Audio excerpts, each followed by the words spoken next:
So, what do we have here? I like to call him Bumblestang. Y'all like that name? Well, let me tell y'all why. All the car people understand, of course. Black and yellow like Bumblebee, but Bumblebee was a Camaro Transformer. This Ford, baby. Built Ford, Ford. Oh yeah, she's pretty. She's not done yet. But I got some good stuff to do to her. Oh, that sounds crazy. I got some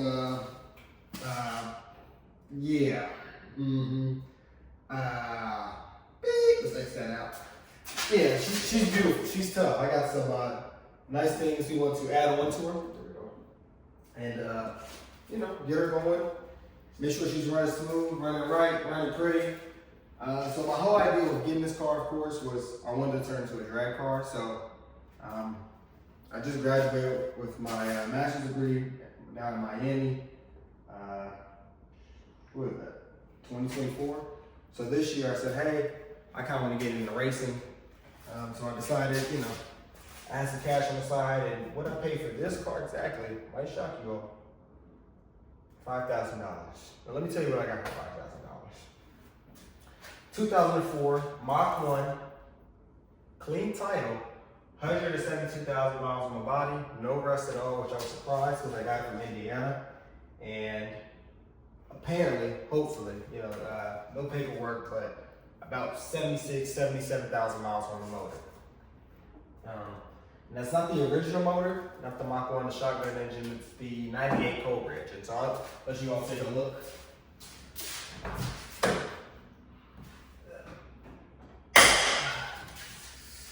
And $5,000, of course, it sounded good. I knew I had X pipes, a stage 3 cam already in it.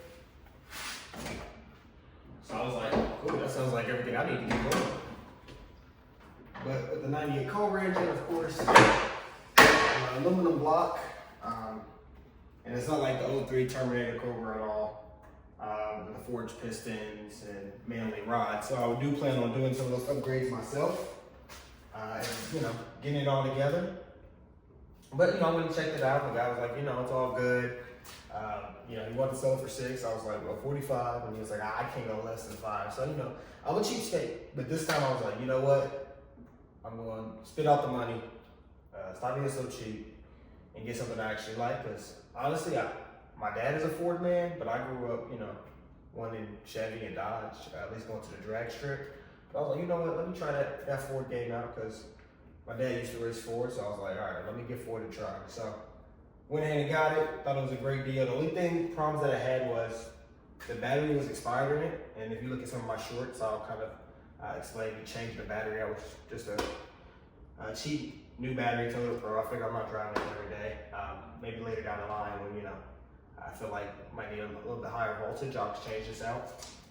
Just get started. I changed the battery out already, and then it needed brakes. Now with the brakes, it was a little bit of a journey because just getting it off the trailer alone, let's just say I didn't really need help. I just went straight back. So needed brakes, and the guy told me it might need a booster, or it might be an air leak within the seal. So my motor mechanic came over. He said I'll probably need a master cylinder and a booster. So I was like, cool, but apparently he got sick, which I totally understand. It was during December, so a little after Christmas, beginning of January, I sent it actually out to Brakes for Less. They told me they could handle the job. I told them what it was. They just needed a master cylinder to at least get started. They said, cool. I got the master cylinder replaced at Brakes for Less. And they were like, well, there's no fluid into the back brakes still. They said once we replaced the master cylinder, it went from spongy, and so I had a spongy pedal, and it went to brick hard, like a brick house. And they were like, yeah, it's just hard, buddy. I don't know what to do. So I'm just like, crap. Of course, I called, you know, my family, and my mother was like, well, that doesn't sound too safe. And in my mind, I'm thinking, do I need back brakes really? I mean, I want to keep the back tires spinning anyway.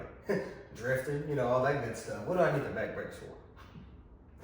Silly old me trying to be cheap. But anyway, After, about a week and a half, Brakes for Less just said, when told me, because they're normally like a 24-hour shop, hey buddy, we think you should take this to a full service shop. I said, cool, I'll take it to a full service shop. Who do you recommend? Express Pro, which used to be CarX. I'm sure most of you are familiar with CarX. And I took it there, and they were just like, okay, they looked at it, they said, it sounds like you need a booster, and if it's not the booster, then a power steering pump as well. But after they did some research, tested it out, they said, well, you don't really need that. You just need an ABS distribution block and prop valve. So I need those two things to kind of distribute some of that fluid to make sure it gets to the back tires, back brakes, and allow essentially the car to stop this monster. So my total originally with the power steering pump, power steering fluid flush, and then brake flush, booster, and it was going to be around, I think, $1137 or $1320 altogether. However, the guy was like, hey, it's actually not those. We're thinking it's the ABS distribution block and prop valve and some flushes. So I was like, that's cool. Will it bring my total down? Because I'm pretty cheap. And they were like, yeah, it'll bring your total down. So when they got it all done, he called me, and I remember I was in a meeting. Stepped out for a second. He was like, yep, your car's done and the brakes work. I was like, really? They really work? They really work? And he was like, yeah, man, come get it. So I came and got it. And of course, when he told me my total, it came down to, I believe, $968. So I wasn't too mad at that because they had like snap financing. So I was like, okay, this would be like 60 or $100 a month or whatever. But he said if you pay it all within 100 days, I think is what their model is, it's interest free. So I was like, cool by me. So went ahead and did that and got it going. And then there is when I actually started to, so I'm a type of person, I just do it, I don't really need a plan. I'm not gonna take lessons. I'm gonna learn how to drive this manual car.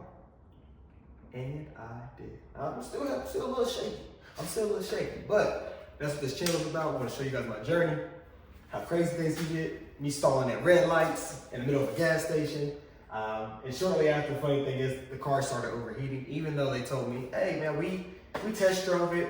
We drove it 15, 20 minutes and it rode great. I mean, one guy said transmission. Well, I'm like, what does that mean? I was like, okay, but it rode great. 10 minutes after me just pulling out of CarX's, I guess, parking lot, I'm driving around the neighborhood. I see the smoke and I'm getting good. I'm just smacking in gears. I said, shit. And that's where it began. Just a little overheating problem. But we'll get into that on the next video and kind of discuss some of those things. So, what do you guys think? Bumblestang. Bumblestang!